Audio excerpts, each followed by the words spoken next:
Milli Məclisin biznesmen deputatı Məşhur Məmmədovun adı növbəti qalmaqalda hallanır. Sosial şəbəkələrdə yayılan məlumatlara görə deputat mandat əldə etdikdən sonra informasiya imkanlarını genişləndirərək gizli şəkildə bir neçə media resursu formalaşdırıb. İddialara əsasən hələlik adı açıqlamayan həmin media orqanı Məmmədovun fəaliyyətini təbliğ etməklə yanaşı bəzi məmur və deputatları sərt və açıq tənqid hədəfinə çevirib. Bildirilir ki, sözgedən platformada müəyyən şəxslər haqqında ardıcıl tənqidi materiallar dərc olunur və bu yazıların onların ictimai imicinə mənfi təsir göstərdiyi vurğulanır.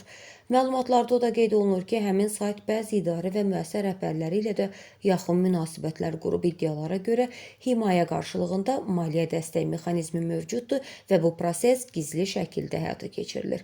Digər tərəfdən sosial mediada səsləndirilən fikirlərə əsasən deputatla anlaşa bilməyən və ya onunla münasibətləri gərgin olan məmurların daha çox hədəfə alındığı iddia edilir. Bu isə müəyyən dairələrdə narazılıq yaradıb.